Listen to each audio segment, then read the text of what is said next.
And hello, friends, and welcome to another episode of Chapters here on Armstrong Cable. Chapters is the television show that profiles local authors, publishers, and editors in our community. I'm Eliot Parker, and it's great to have you with us. Our episode this week comes to you from Empire Books and News at Pullman Square in downtown Huntington. And we have a real treat for you today as our guest. And if you're a reader of the Huntington Herald-Dispatch newspaper, you're going to recognize this name and this face in just a moment. And that is author and writer and columnist Diane Mufson is our guest today. And Diane Mufson grew up in Long Beach, New York. She received her undergraduate degree from the University of Vermont and earned master's degrees from Cornell University and from Marshall University. For over 3 decades, she pursued the private practice of psychology here in Huntington and served as a member of the West Virginia Board of Examiners of Psychologists for a decade. She and her husband, a physician in academic medicine, have been married for over half of a century, and they have 3 children and 5 grandchildren. And we're pleased to have Diane Mufson with us today. We're going to be talking about her book,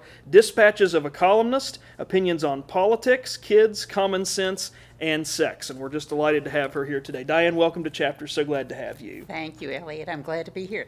Let me ask you a little bit before we get talking about your book. I know you're from Long Beach, New York. So how did you make it from Long Beach, New York to here in Huntington? It was a long trip. And I left there after I finished high school, really. Went to University of Vermont, ended up in Ithaca at Cornell for a graduate degree, moved to the suburban Washington area where I met my husband. We stayed there for a while, then moved to Chicago area, which should have been for a year, but that was 11 years.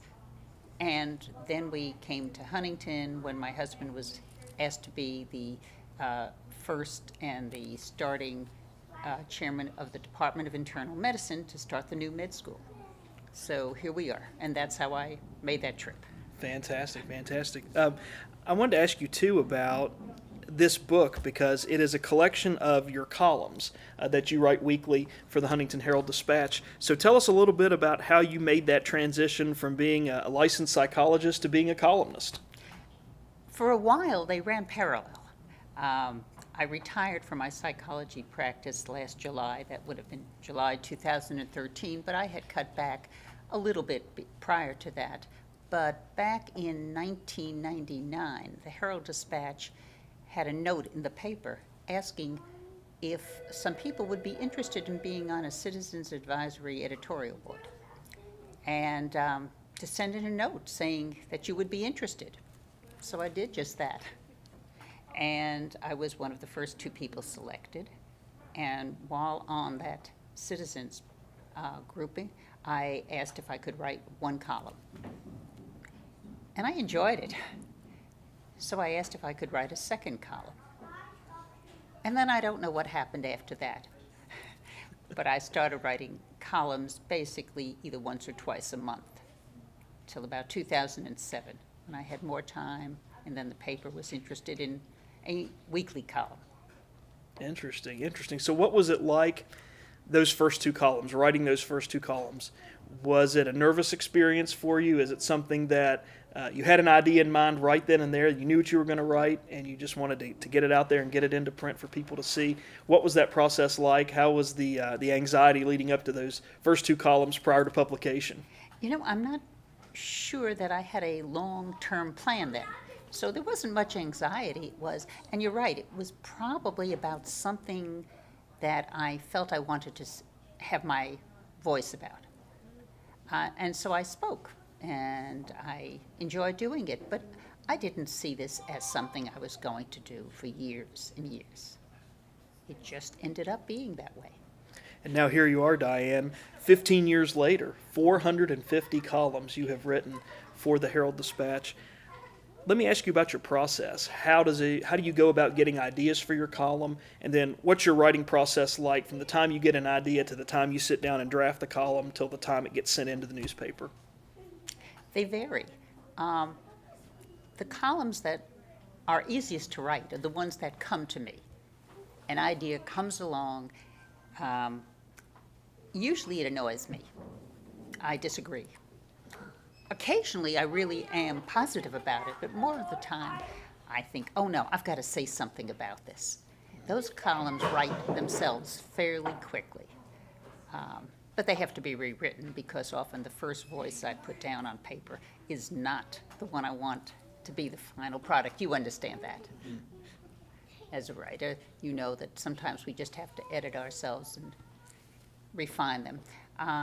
Other times I'll just be thinking about, well, I maybe someday I'd like to say something about it. And the other thing I tend to do, because I love newspapers, always have, read a lot of newspapers, and I'll clip articles that are interesting. And I never know when some of the topics that are in my clipping collection will be something I want to write about. I'm so glad you mentioned being a reader of newspapers. I can think back to my reading habits, and that was something that I did. I started reading newspapers and really started reading the box scores during baseball season. Oh, well, that's important. Yes. Yeah, absolutely. Most important thing in the newspaper. And so I learned a lot about that. And maybe we'll talk a little bit later on about newspapers and what you see as some of the challenges that they face today. But I wanted to get into your book because this is a fascinating collection of your columns. But I wanted to ask you about your title. I love the title, Dispatches of a Columnist, Opinions on Politics, Kids, Common Sense, and Sex. How did you come up with that title and specifically those subject subheadings there of politics, kids, common sense, and sex?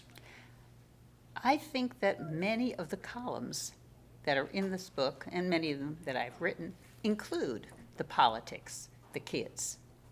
Definitely I work on common sense, and sex and gender issues are very important and have been an issue nationally for us.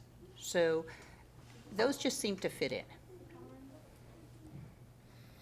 When you think about setting up this column, or setting up rather your collection of stories, I know you have it divided in a certain way. Tell us a little bit about how you've broken up this book in terms of your columns. We know you've got those subheadings there and sort of those themes that run through, but how did you go about devising what stories were going to be in what section and how you went about setting up the section divisions for the book?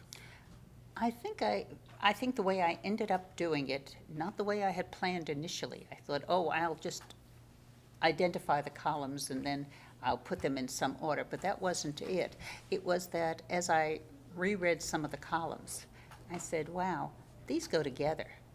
These make sense, and these go together. And so they sort of lined up, and when I had a reasonable sized group of columns, I said, well, you know, these columns all revolve around, let's say, politics or presidents or education or kids. And that's how they became grouped. I love the title for your kids section, which is A Lot of Kids Get Left Behind. And I know I've read your columns for a long time, and I know, kids and the importance of not only raising good children, but being there as adults for children is something that pops up a lot in your columns. Talk to us a little bit about that section and where sort of your interest for children comes from and the responsibilities maybe that we have as adults to make sure that we take care of and provide for not just our children that we have biologically, but children that we come in contact with, we're affiliated with, that we meet throughout our lives. Well, children are really our future. And as you think about that, if you don't care about the next generation, what's going to happen to our communities and our civilization? We have to think about how we take care of our children, how we treat them, and what are their chances for living a happy and decent life. And so my topic, the title, really came from the No Child Left Behind, because we do leave children behind. We'd like to pretend we don't. And perhaps it'd be wonderful if we didn't. But that isn't reality. So how could we best help them? That had been my issue. Having worked with families and individuals and kids and in schools for over 30 years, I saw a lot of the problems firsthand. I'm sure you did. I wanted to ask you also a little bit about this other section in your book, and I think some of your most interesting columns are there too, The Way We Are. There's a section in the book called The Way We Are. Talk to us a little bit about that title and some of the columns that you have in that section, because I know you also spend some time in your column each week sort of writing about the way we are and sort of taking a temperature of where we are as a people and a community and a society at large. So tell us a little bit about some of the columns we see and we can expect to read when we get to that section, The Way We Are. Well, the way we are is how are things in our society these days, and it's a little bit there's a bit of connection to looking ahead and the future, because I actually had them all in one column, and I said, well, no, there's so much of it, and so there's a little bit that runs into the same things, but we talk about what we can expect from everything from health insurance, from the need to have people recognize the problems that we have in our society that we kind of would prefer not to see. Recognition that even our space program, it always bothered me that we entered the space program because the Russians were sending space vehicles and we weren't. And now we've ended our space program and we need to catch a ride with the Russians to get to our space stations. So there was a variety of things that I attempted. I'm so glad you mentioned that too, because it's almost a cyclical history there. Sputnik was launched, and all of a sudden we had to catch up, and now times have changed. We've not devoted, as you said, much energy and resources to space, but now we're depending on the Russians and the Chinese and other nations to let us have the privilege to be a part of manned space flights with them, which is really interesting. At the beginning of your book, you started with a column about 9/11, about September the 11th. Yes. Talk to us a little bit about why you chose to start the collection of articles or the collection of your columns with that particular column. I think 9/11 defined our nation at the point that it came about. It made us sit up and say, who are we? What's happening?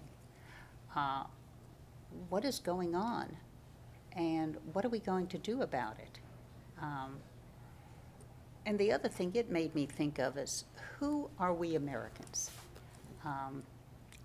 I have one column in there that sort of followed that, and it was, are we ready to be unhyphenated Americans? As you know, we're African Americans, Hispanic Americans, I've even heard Appalachian Americans. We are somebody, but we're not just pure Americans. Well, if you've been here 3, 4, 5 generations, maybe you're just an American. When the terrorists attacked in 9/11, they didn't really ask what kind of American you were. They just attacked Americans. And I think that was a real reminder. And I think that is something, I'm so glad you mentioned that, because there seems to be a theme that comes up in all of your columns. We've talked about some of the different subject headings, but the idea that, despite who we are, gender-wise, despite who we are, maybe ethnically, racially, whatever it may be, socioeconomic differences that exist, we all are really Americans, and we all really are people, and we all have to kind of get along and coexist together in order for this thing to work. And that seems to be something that pops up a lot as a theme in a lot of your work, regardless of what you're writing about. Is that something that, when you started writing this column more consistently, or writing your columns more consistently, after those first 2 had been published, is that something you thought would be a theme, or has it just emerged over time as you keep writing about all these different issues? I think that one probably emerged. I certainly know that my section on Congress emerged because Congress acted like Congress. Had they acted differently, I don't think I would have written about them in the same vein and so often. I thought that they really were not getting the message the American people were trying to give them. Do what we sent you to Washington to do. In one of my columns, I suggested they needed field trips. Yeah. Now, I didn't mean a field trip just to have fun, because they're always taking junkets. They're always going to some exciting place, and then they go home for weekends, very long weekends. But, they could go to some of the memorials in Washington, it wouldn't hurt them. Maybe they would even get some messages.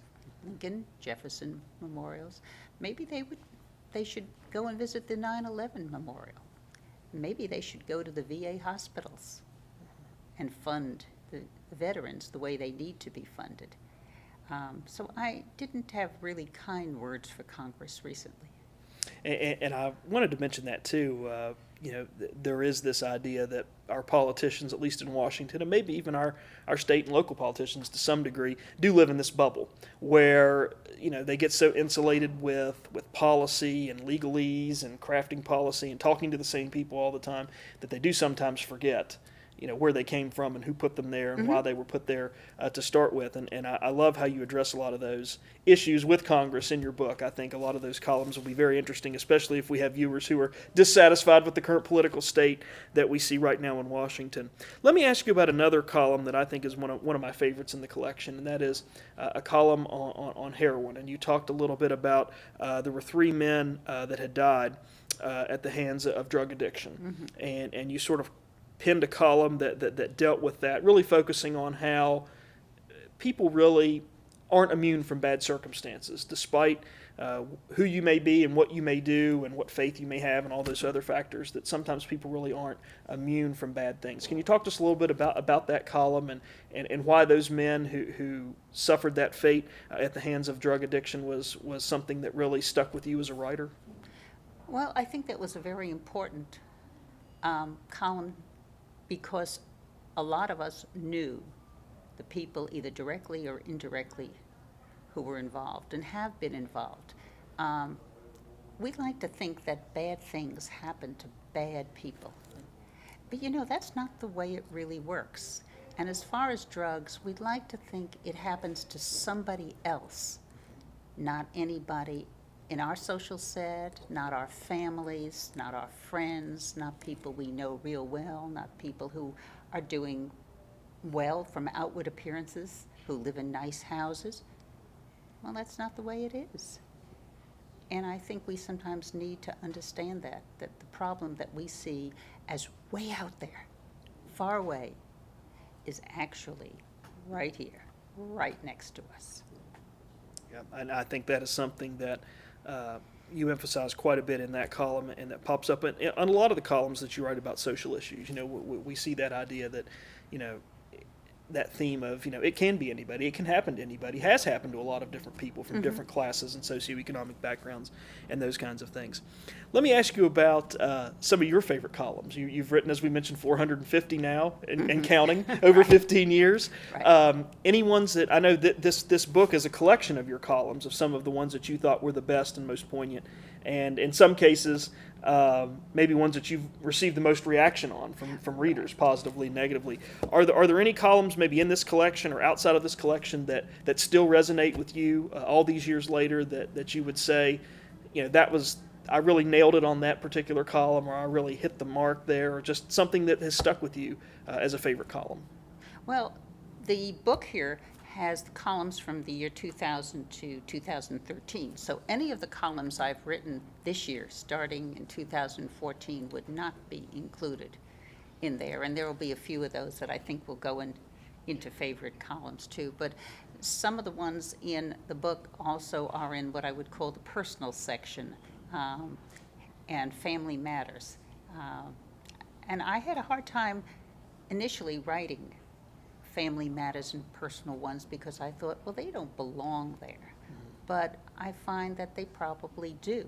People all have personal lives. And so that some of them have dealt with, one of them, I guess one of my favorites was one that my mother was involved in when I was 7 years old. So this happened a long time ago. I didn't write it then, obviously. But that was my very first lesson on prejudice and discrimination. And that was the one where I was going to be allowed to have a birthday party because my dad had a job, things were good. And I had decided who I would invite. And my mother said, actually, you can have all the girls in your class, which was, I believe there were 11. And after I invited them all, the two most popular girls asked if we were going to have another girl, a certain girl. I said, yeah, she's coming. And they said, well, if she comes, we're not coming, and no one else will come, because we'll tell everybody. And that was because she's African American. And when I told my mother the story, she said, well, if you don't have her, you don't have a party. She's one of your closer friends. And she gave me a whole lecture on how you pick your friends. So that's always been one of my favorites. Oh, what a great story. What a great story. Is there any columns on the flip side of that you've written, or ideas that have percolated in your mind and that you decided not to go with, or a column that you've written that you thought, well, maybe this wasn't one of my favorites or one of my best, or something of that sort? I probably left them out. I figured so. I figured they didn't make it into the final collection here. Well, we mentioned that your collection here in Dispatches of a Columnist is often columns that not only have resonated with you as the writer, but also have generated a lot of feedback from readers. What's that process like? How do you get the feedback? Is it something that, as a columnist, you look for that each week as you write your columns, or do you just periodically check to see, or do you find people contact you outside of just the Herald Dispatch comments forum where they can go in and comment, sometimes anonymously, sometimes identifying themselves? How do you get that feedback, and what's that like, getting feedback from readers? Well, that varies, and it has changed because I don't think the Herald Dispatch has the anonymous comment area now. So you've got to identify yourself. So I must tell you that some of the really negative ones aren't coming in as frequently. But I do put my email address in there. Okay. And I hear from people I email. I've heard from people by postal mail. I've heard from people by phone. And it's variable. Some people will call or write because they're very aggravated. Other times, people are happy. One of the columns that I expected lots of flack from and got only a small amount was a column I wrote about 10 years ago, 2004, saying gay marriage will not destroy the United States. If you remember, the politicians at that time said it would. And I was wasn't advised, but some of my friends said, do you really want to write that column? Interesting. And so I thought about it, and then I said, yes, I really want to write that column, so I'll write it. And I had much more positive comment, not publicly, but it came to me privately that people were happy I talked about it then. Yeah, and I know that is an issue that a lot of columnists, both in newsprint and online and on websites, are talking about, because it is kind of the white elephant in the room that sometimes makes people uncomfortable, because it is a part of our society, a part of our changing fabric, and sometimes nobody wants to address it and talk about it. So, and I know that, I believe that column is in your book It's also. in the book. So, yeah, there's quite a few, but that one was 2004. And when I wrote one in 2013, there were very few negative comments. It's just become, as I called it, part of the fabric of our society. Same-sex marriage is just how it is now. Yep, absolutely. For many areas. Yes, that's very true. And I Not know, for all areas. Not for all areas, and I know that this region especially is behind the times a little bit Yes. In some of those issues. Have you ever, as we finish up with you here in our final moments, have you ever received a column idea, maybe from a comment from a reader? Maybe a reader has said, have you thought about approaching this topic from that angle? Or have you thought about taking maybe a small piece of this column and developing it into another column, sort of broadening the issue? Have you ever come up with a column idea based on feedback you've received from a reader? Actually, the feedback makes you think. So occasionally it does, and I think there's one column in there where I do mention that a reader didn't like me using the term African American. He was not African American, but he thought it was disparaging. And I was talking about some bigots I had encountered while waiting online at a restaurant in Savannah. And the bigots were not very friendly to the African American people ahead of us online. And the reader said, no, you shouldn't be using that term, you should use another term. And that I think, was one that led me to, well, what term are we going to use to describe people? And maybe we just are Americans. I'm afraid that there's too many who aren't ready for that. But that was a comment from one of my readers. That's very interesting, very interesting. Well, Diane, if any of our viewers maybe have just started a subscription to the Herald-Dispatch, maybe have glazed over the editorial page for some reason or another, when do you write your columns? When are your columns featured in the paper? They appear on Wednesdays. Wednesdays. And they will appear online, and they'll appear in the print edition, so you can get it any way you want. Great, great. And if anybody is interested in getting a copy of your book, Dispatches of a Columnist, Opinions on Politics, Kids, Common Sense, and Sex, or they want to get in touch with you about something that you've written or about maybe a column that you've written that's in this collection, how can they best get in contact with you, and where can they get a copy of your book? They can get a copy of my book at quite a few places locally. Empire Book has copies. The Red Caboose at the Visitors Bureau has copies, and the Huntington Museum of Art has copies. If they can't get to one of these places, they can go online to Amazon.com, but we just assumed they came downtown and did their shopping in Huntington. And if they want to reach me, the email address I use, and it's in the paper with every column, is dwmufson@comcast.net. Great, great. Well, we certainly want to thank you, Diane, for coming in and talking with us today about your career as a columnist, and congratulations on your retirement. I know you're enjoying that and really enjoyed that, and continue the good work on the column in the Herald-Dispatch on Wednesdays, and we appreciate you coming in to talk about your book. Thank you so much. Thank you, Eliot.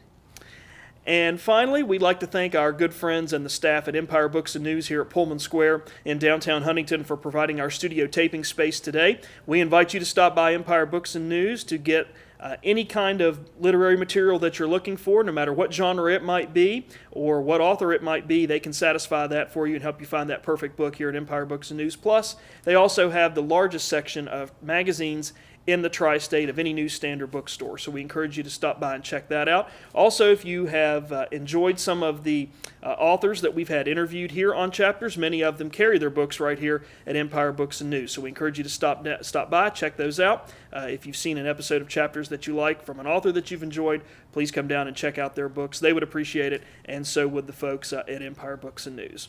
And lastly, if you have a question, comment, or story suggestion about this program, we want to hear from you. You can send us an email right here to the show at the address that you see at the bottom of the screen, lp4@zoominternet.net. We appreciate all the comment and the feedback that we receive about this program, so please keep those ideas coming. We do appreciate those so much. And that's going to do it for us this time on Chapters. Please come again next time, and in the meantime, stay tuned to this station for news and views that impact you and your community.